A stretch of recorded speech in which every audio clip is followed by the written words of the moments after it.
This fall, Dr. Sleep, an adaptation of Stephen King's sequel to The Shining, is being released in theaters by Warner Brothers. I wanted to revisit The Shining, and particularly the 1980 film directed by Stanley Kubrick, which incidentally Stephen King infamously loathes,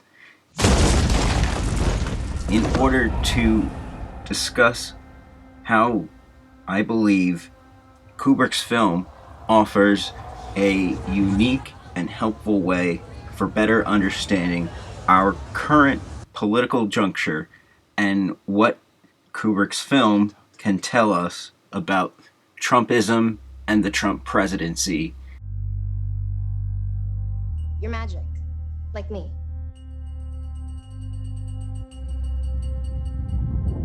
I need you to listen to me. The world's a hungry place. A dark place. Hi there. I only met 2 or 3 people like us. They died. When I was a kid, I bumped into these things.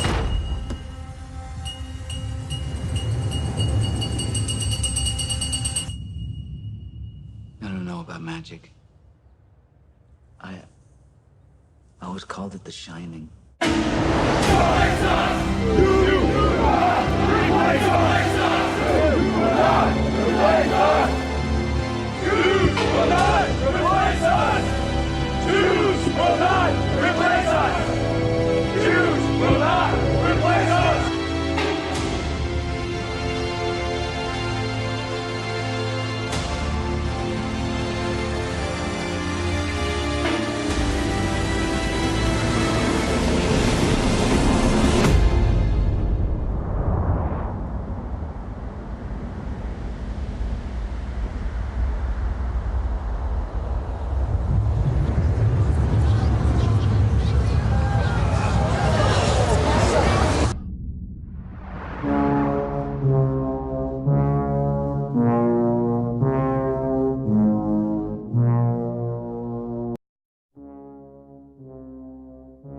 In all its versions, radical left projects of the 20th century came to an end. And for 1 decade, maybe, we were all Fukuyamaists for the 90s. By Fukuyamaism, I mean the idea that basically we found, if not the best formula, at least the least bad formula. Liberal, democratic capitalism with elements of welfare state and so on and so on. And even the left played this game. You know, we were fighting for less racism, women's rights, gay rights, whatever, tolerance. But basically we accepted the system. I think, and even Fukuyama himself is no longer a Fukuyamaist, as I know, that if there is a lesson of September 11th of other events, is that no, we don't have the answer. That not only is liberal democratic capitalism not the universal model, and it's just a time of slow historical progress for it to be accepted everywhere, but again, China and Singapore and other examples of very successful economies today demonstrate that this, let's call it ironically, eternal marriage between democracy and capitalism is coming to an end. What we are more and more getting today is a capitalism which is brutally efficient, but it no longer needs democracy for its functioning. Today, we are not merely transferring power from one administration to another, or from one party to another, but we are transferring power from Washington, D.C., and giving it back to you, the people.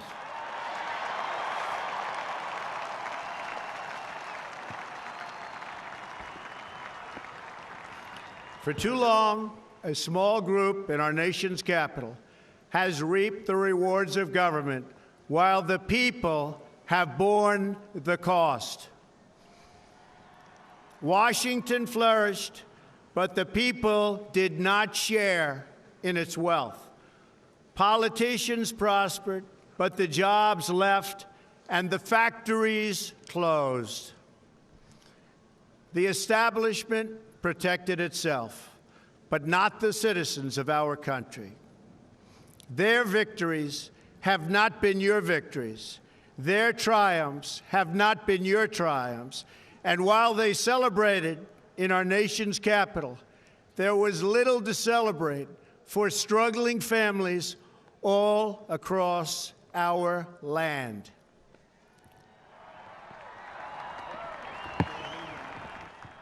That all changes starting right here and right now, because this moment is your moment. It belongs to you. You know, either rice or noodles. Okay, Timmy.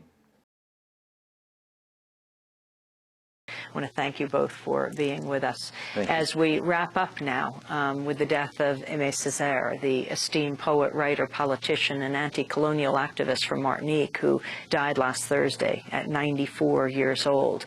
He is revered in the Francophone world as a leading figure in the movement of black consciousness and pride, which he called negritude. Césaire was also a politician for a large part of his life. The Caribbean island of Martinique is administratively and politically a region of France, and its residents are French citizens. Césaire served as the mayor of Martinique's capital and the elected representative to the French Constituent Assembly for close to half a century. French President Nicolas Sarkozy led thousands of mourners at an official state funeral Sunday for Césaire in Martinique. But in 2005, Césaire had refused to meet Sarkozy because of a new law Sarkozy had proposed emphasizing the positive legacy of French colonialism. Césaire's use of culture to fight colonialism and racism influenced generations of activists and writers around the world. Fellow Martinican author and revolutionary Frantz Fanon considered Césaire to be his mentor. Today we'll speak with Professor Robin Kelly about the life and legacy of Aimé Césaire. Kelly is Professor of American Studies and Ethnicity at the University of Southern California and the author of several books, including Freedom Dreams, The Black Radical Imagination. He also wrote the introduction to a new edition of Césaire's famous 1955 essay called Discourse on Colonialism. Professor Kelly joins us now from our Firehouse studio in New York. Welcome to Democracy Now!, Professor Kelly. Oh, thank you, Amy. Tell us who Aimé Césaire was. Well, Césaire, among other things, was probably one of the greatest poets of the 20th century. He was an activist, revolutionary, who really demolished the maxim that poets make bad politicians. He's someone who, throughout his life, of course, you mentioned he was one of the founders of, if not the founder, of the negritude movement, beginning in 1935 when he wrote an essay coining that phrase.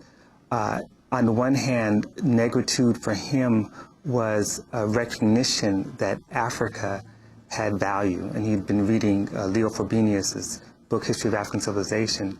But for him, you know, Africa having value and celebrating black pride wasn't enough. He had a forward-looking vision, a post-colonial vision. And when he returned to Martinique with his wife, Suzanne Césaire, who's one of the greatest intellectuals of that era as well, they edited a journal called Tropique, which was a truly anti-colonial manifesto in some ways that combined surrealism, Pan-Africanism, and Marxism to pretty much propose a very modernist vision of society that would transcend Europe. And you remember what happened after the end of World War II. You know, Europe was in shambles philosophically, politically, and it was Césaire, when he wrote Discourse on Colonialism, that kind of made the argument that, you know, the brutality and barbarism that defined colonialism came back to roost in some ways and can explain fascism in Europe. Une civilisation qui s'avère incapable de résoudre les problèmes que suscite son fonctionnement est une civilisation décadente. Une civilisation qui choisit de fermer les yeux à ses problèmes les plus cruciaux est une civilisation atteinte. Une civilisation qui ruse avec ses principes est une civilisation moribonde. And then one fine day, the bourgeoisie is awakened by a terrific boomerang effect. The Gestapos are busy. The prisons fill up. The torturers standing around the racks invent, refine, discuss. People are surprised. They become indignant. They say, "How strange, but never mind. It's Nazism. It will pass." It is Nazism, yes, but that before they were its victims, they were its accomplices. That they tolerated that Nazism before it was inflicted on them, that they absolved it, shut their eyes to it, legitimized it, because until then it had been applied only to non-European peoples. When was the Overlook built? Construction started in 1907. It's finished in 1909. The site is supposed to be located on an Indian burial ground, and I believe they actually had to repel a few Indian attacks as they were building it.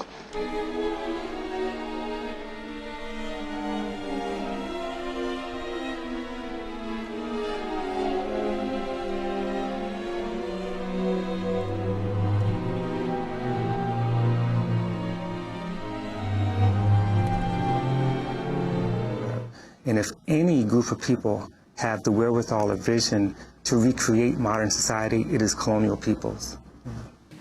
One of the things that we are concerned about is some of the problems in the left and what is called, and I put quotes, the resistance. I think this conference, this forum, is called The Resistance. And clearly, and I'm certain many of you would kind of agree with this, how do we distinguish the left from the liberals and neoliberals? How is the left not the same as the corporate Democrats and really the deep state? We see this convergence, and the left, and I would say pretty much the white left, has not been able to come forward with a consistent analysis appropriate to this moment in the history of world capitalism. I would say just to begin, that Trump's election was not an event. It was the result of processes, and I think we can see it more clearly now, processes that perhaps go back to the Great Recession of 2007, 2009. The greatest downturn in the economies of global capitalism since the Great Depression. And in a lot of ways, the political crisis, which, you know, in interviews with Glenn, I usually refer to a crisis of legitimacy. That is to say, the old forms of governing and ruling the people are no longer acceptable to perhaps the majority of the people. Now, that is not to say that everyone has come to that conclusion from the same place politically. But I think it is beyond question that we are in a crisis of legitimacy. All of the major institutions of governing and ruling the people are being rejected by the people. And so when you combine the crisis of neoliberal capitalism with the crisis of legitimacy, that is the people accepting the rule and governance of the governing class,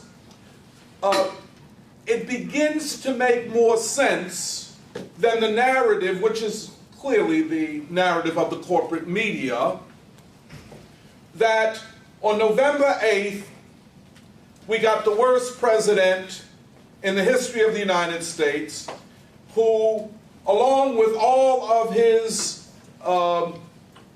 reactionary views, and I want to say parenthetically, all of his views are not reactionary. Along with that, he is an idiot. You're giving idiots a bad name. Yes, yeah, maybe I'm giving idiots a bad name. But this narrative, which has pretty much been embraced by most of the left, is without any kind, I think, of understanding of a world beyond the politics of the United States and pretty much beyond bourgeois politics, electoral politics, Democrat and Republican politics. Now, and this comes from very sophisticated people. Need I mention Noam Chomsky? Need I mention Democracy Now? Need I mention most of the most recognizable left and progressive thinkers? So I begin there. A crisis that did not begin on November 8th. A crisis that had been brewing for some time. More than that, this is more than just an American phenomenon. Well, Brexit preceded our elections. But what about the rejection of constitutional change in Italy? What about the vote called for by Syriza in 2015, where the people voted to leave the EU? What about the political instability all across continental Europe? So this is not just an American affair. It is a crisis of legitimacy in the major centers of global capitalism.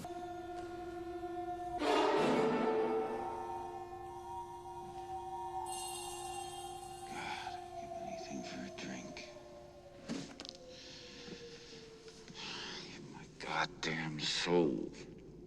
Just a glass of beer.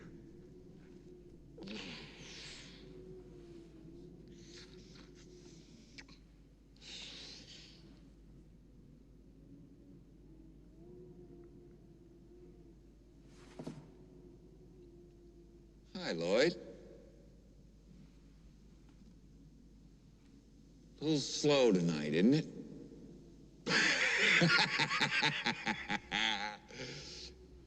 Yes, it is, Mr. Torrance. What'll it be? White man's burden, Lloyd, my man. White man's burden. See, I don't think that the fascists have to run for office or have to stage a coup d'etat to take power. The fascists are already embedded in the state. What do you call a John Negroponte? How do you politically define a Samantha Powers or a Gloria Nuland or a Susan Rice? I mean, you know, we could name them. They don't have to run for office. And as you mentioned, and this is very interesting, coming to the end of a 70-some year era of the, and I put quotes again, the American century. That is the world constructed institutionally and politically and militarily by Americans and representatives of the American ruling class and political class. This conjunction of an immense military establishment and a large arms industry is new in the American experience. The total influence, economic, political, even spiritual, is felt in every city, every state house, every office of the federal government. We recognize the imperative need for this development, yet we must not fail to comprehend its grave implications. Our toil, resources, and livelihood are all involved. so is the very structure of our society. In the councils of government, we must guard against the acquisition of unwarranted influence, whether sought or unsought, by the military-industrial complex. And as a part of that, a principal institution of this new American century is the American presidency. It is an institution of the, quote, American century. And by that, you know, that concept should be understood as a concept hatched by hegemonists. It's not a century of democracy. It is a century of the struggle to achieve complete hegemony over the people of the planet and its resources. And the American presidency, even more than the IMF or the EU or NATO, is the principal instrumentality of war. But if that is the case, then we have to understand what fascism is and is not. Our situation is not Germany of 1930, where fascism swept from outside and took power. The fascists have gradually taken power over these past 7 decades. I don't have any nightmares about brown shirts. Our brown shirts wear blue. And we have tens of hundreds of thousands of them. We have a black mass incarceration state whose beginnings can be traced to the last days of the Johnson administration with the passage of the bill that authorized the Law Enforcement Assistance Administration, whose duty was to basically federalize the funding and direction of local police, and paving the way for mass black incarceration. In its original articulation, the Nazi campaign of Eastern expansion, Lebensraum, was called a German version of the Monroe Doctrine, while Dr. James Whitman writes in Hitler's American Model, the United States and the Making of Nazi Race Law, that the Nuremberg race laws were informed by the example of genocidal American Indian laws. The German occupation governor of Poland, Hans Frank, even described Jews of Ukraine as Indians in 1942. Them as Jews. Bartok and Penderecki were not Jewish, but Bartok was, in fact, an anti-Nazi who in 1940 left Europe, had to emigrate. Penderecki was a Jewish Catholic, but he grew up in Poland in the 1930s, pretty much a contemporary of Kubrick, a little younger. And the record is clear, well, he's on the record, saying that he was deeply affected by seeing Jews taken off from his village to the extermination camps. And he says he dedicated his life in his music, or dedicated much of his music, to exploring the great horror of the Holocaust. And it certainly comes through in the piece, The Awakening of Jacob, 1974. Back in 2012, Penderecki said that Kubrick actually asked him if he, Penderecki, would write a score for The Shining. So Kubrick was heavily into Penderecki. And the fact that The Awakening of Jacob, like the other Penderecki pieces that are used in The Shining, are all from the Old Testament. And The Awakening of Jacob is associated with the two central horrible nightmares of The Shining, Danny's vision of the elevator disgorging blood, and Jack's dream of murdering his family. And so we've got a direct use, or rather an indirect use by Kubrick, of music that is drawn from the Hebrew Bible and which is being transformed by a Polish Catholic who witnessed the Holocaust in Poland. And I think that's an important part of establishing that there is a historical Holocaust subtext in The Shining. Now, Bartok's music is confined, and he plays over 9 minutes of it. As a matter of fact, he plays more of the Bartok that actually appears in the original composition, because it's just one movement. Music for strings, percussion, and celesta. And that music has a very moody quality to it. So Kubrick uses it early in the film to suggest there's something terribly wrong here. I don't think composers are isolated from their times.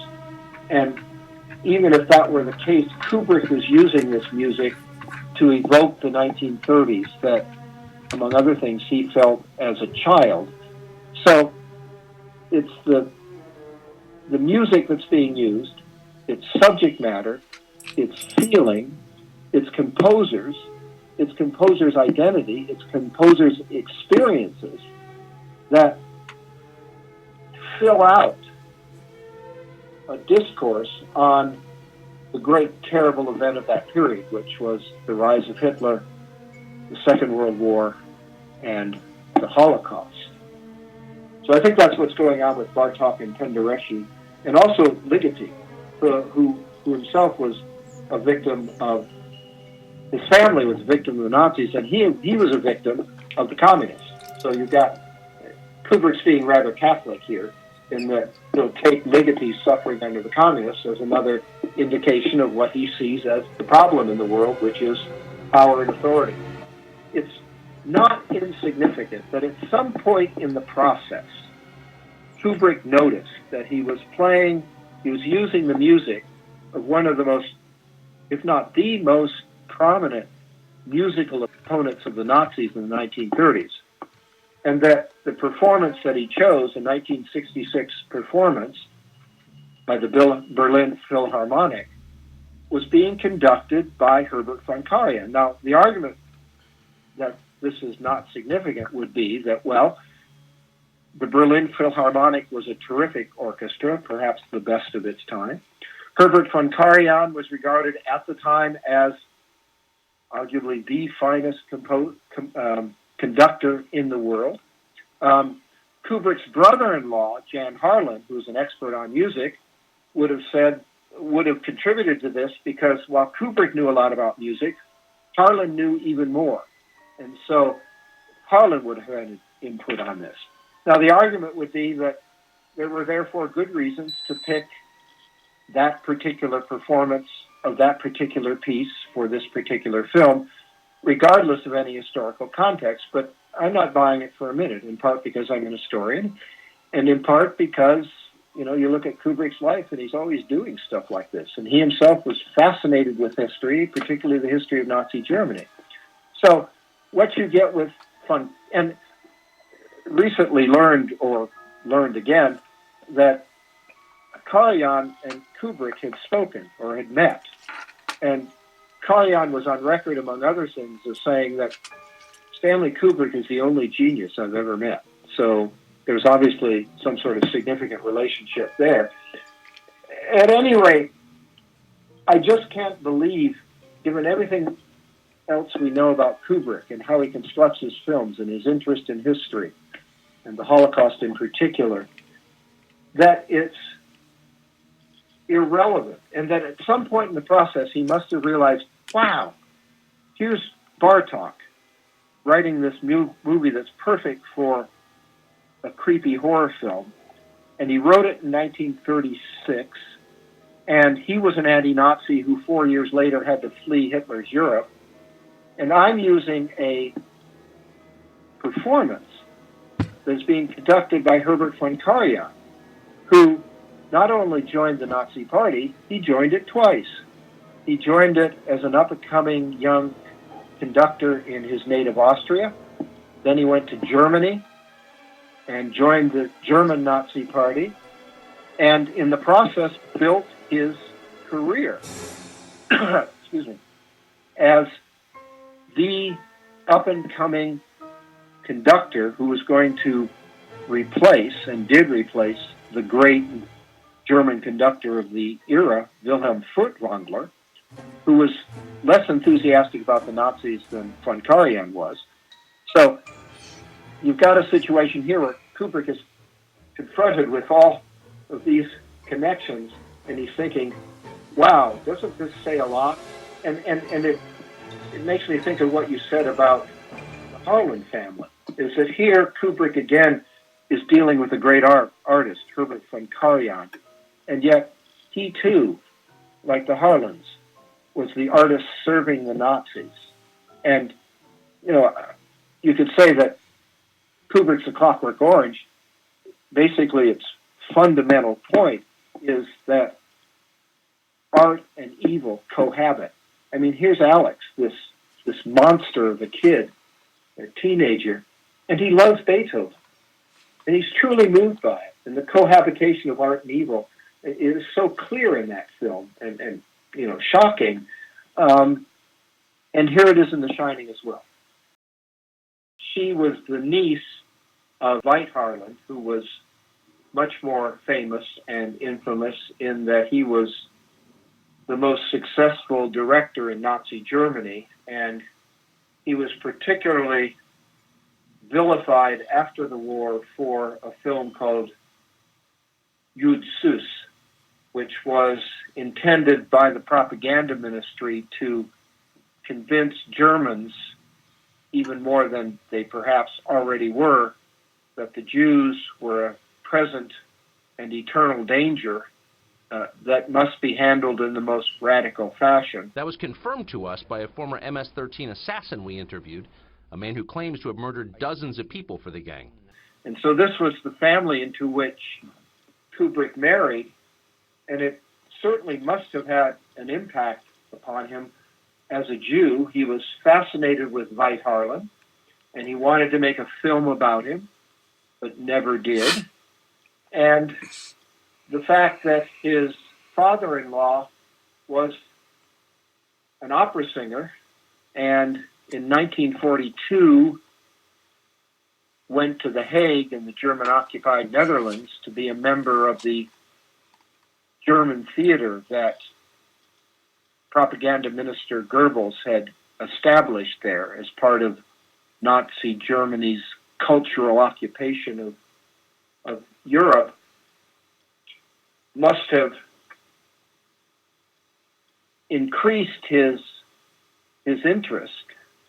And as you say, perhaps the most striking thing about Fritz Harlan is that he and his wife did in fact live in housing that had been taken by Jews who in 1942 were sent off to the east to be gassed.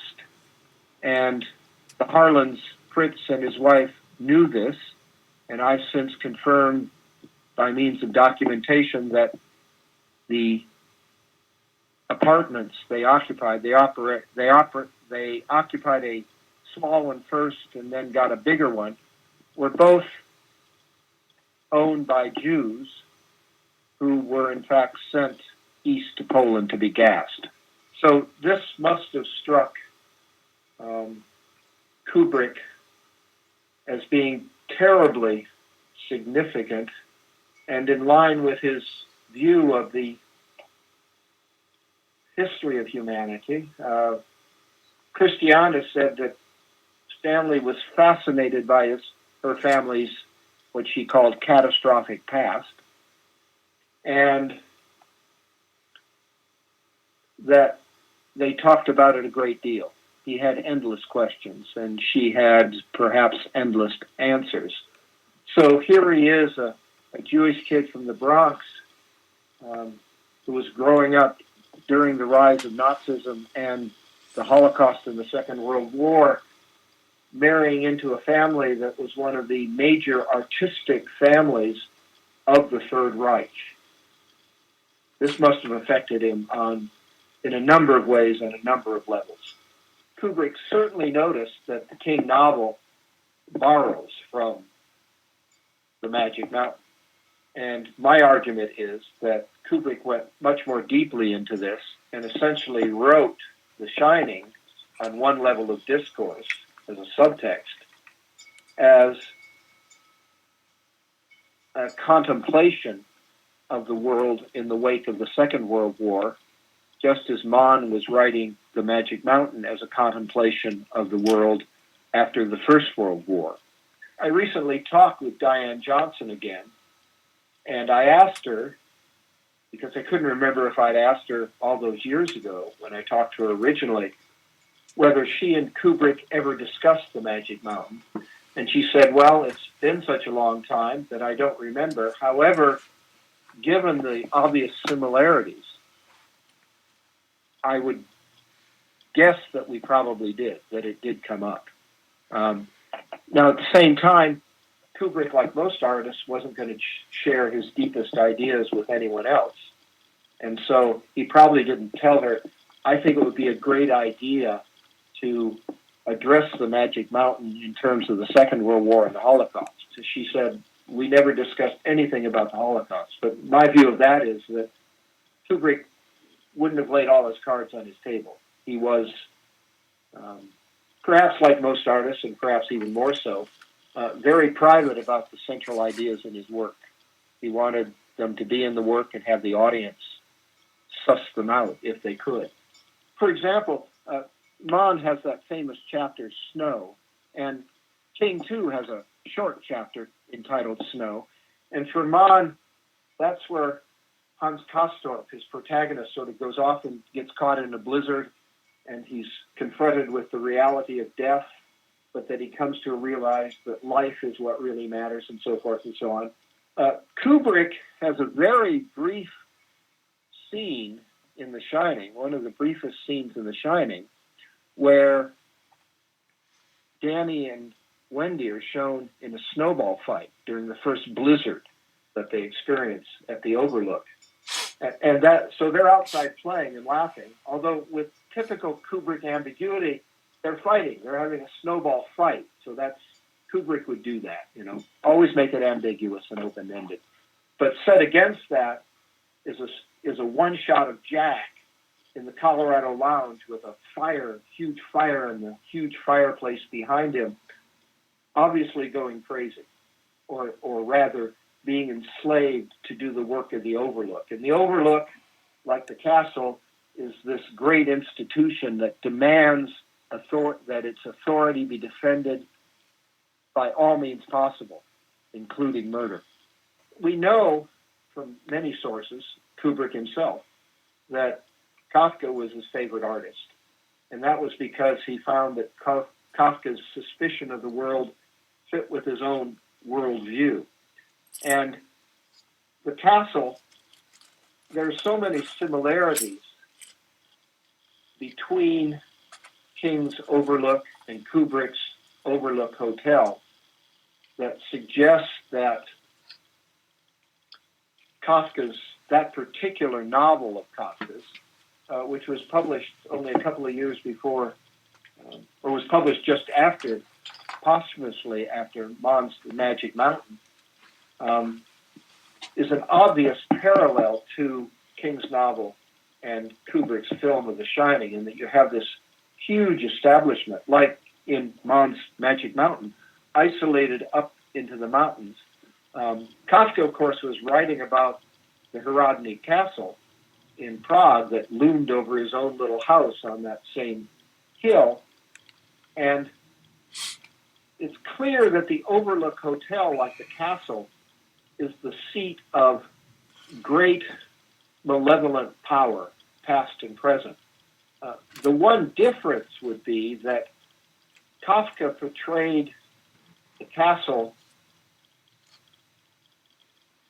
in the 1920s as a remainder of a system that was failing, of the old Europe, of the old aristocratic and royal Europe. Kubrick's The Shining, and people can argue about this, sees the Overlook Hotel as not only dominating the past, but the present and potentially the future. As I say, people argue about the meaning of the ending to The Shining, but I think that's an arguable position that, unlike in the novel, the Overlook Hotel in The Shining is not destroyed, but remains open. And Jack is pictured at the end in a photograph from 1921 in a tuxedo. He's sort of become the Gatsby of great evil.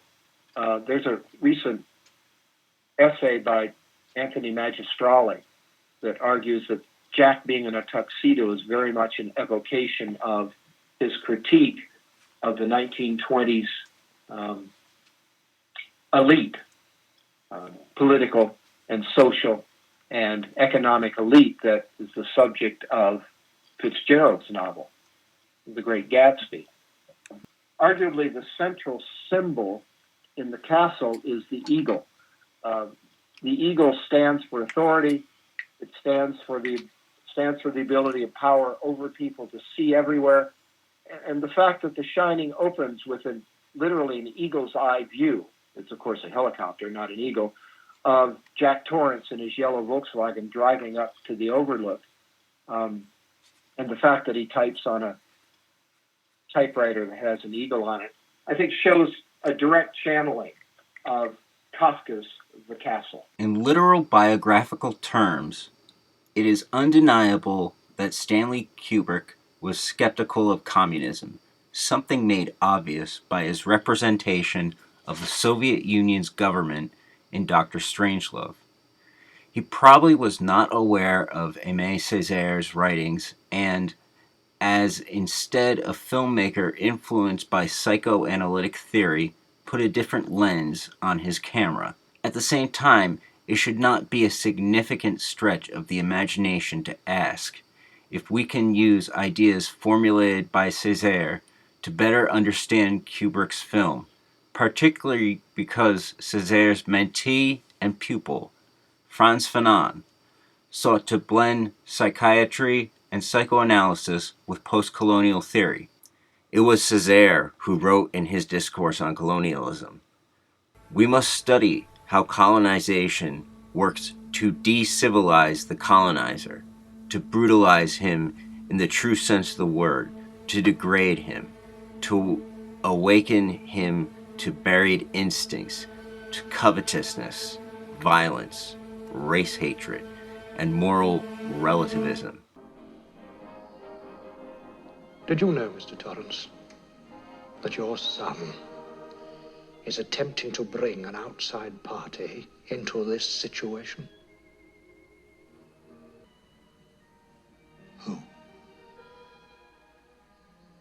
A nigger.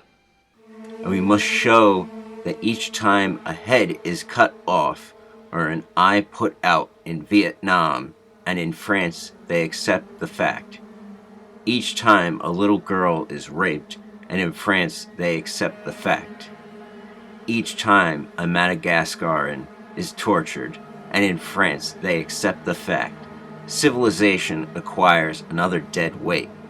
A universal regression takes place. A gangrene sets in. A center of infection begins to spread. And that at the end of all these treaties that have been violated, all these lies that have been propagated, all these punitive expeditions that have been tolerated, all these prisoners who have been tied up and interrogated, all these patriots who have been tortured, at the end of all the racial pride that has been encouraged, all the boastfulness that has been displayed, a poison has been distilled into the veins of Europe, and slowly but surely the continent proceeds towards savagery.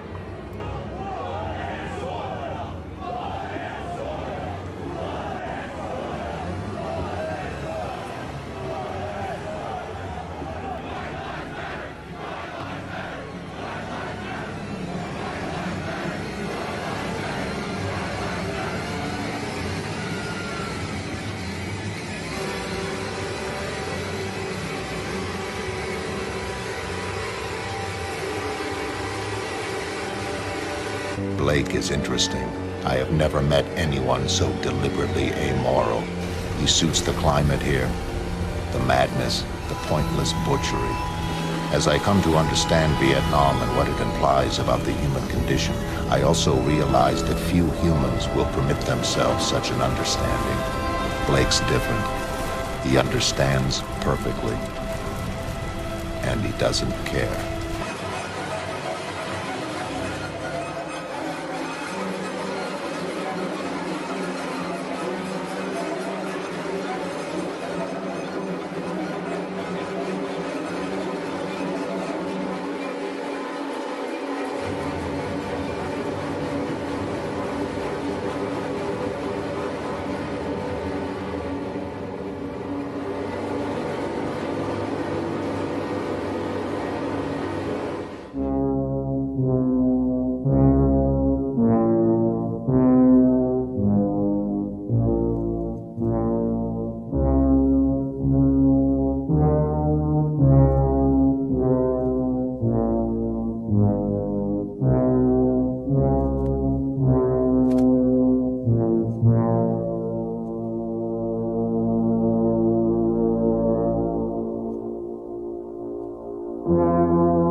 So I was thinking to start out maybe providing a framework based around Black Marxism by Cedric J. Robinson might help develop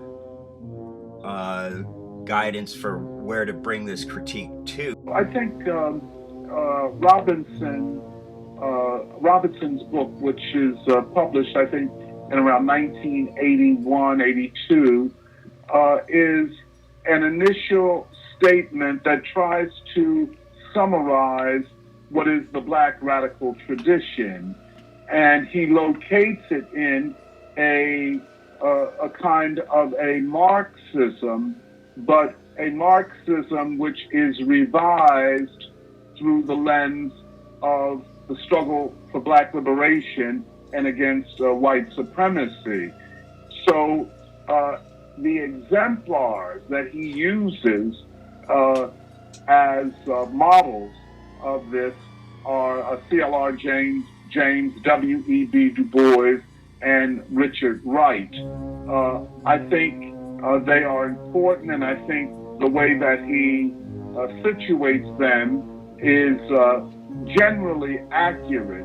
But I think in the over 30 years since its publication, that some new thinking has come forward, especially on the Black radical tradition, and especially on W.E.B. Du Bois. In one of the printed programs, it says something really grand, like, I co-founded Critical Resistance with Angela Y. Davis. Angela and I were two of about 30 people who together started that abolitionist organization. So it wasn't just the two of us, and although I'm always pleased for my name to be linked with the great Angela Y. Davis's, there were a lot of other people involved. If I had the time, I would list them. All right, I am an abolitionist. Abolition. Abolition is a plot against racial capitalism, which is all capitalism, not just some of it. It is a plot in a narrative sense. It is a plot in which the arc of change is always going resolutely toward freedom. It is a plot in a geographic sense. It is a plot in which we aim to make all space, not just some space, free in two senses.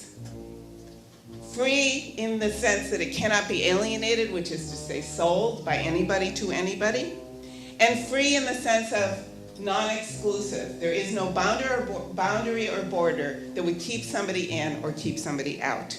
That is abolition, that's the plot, that's my plot.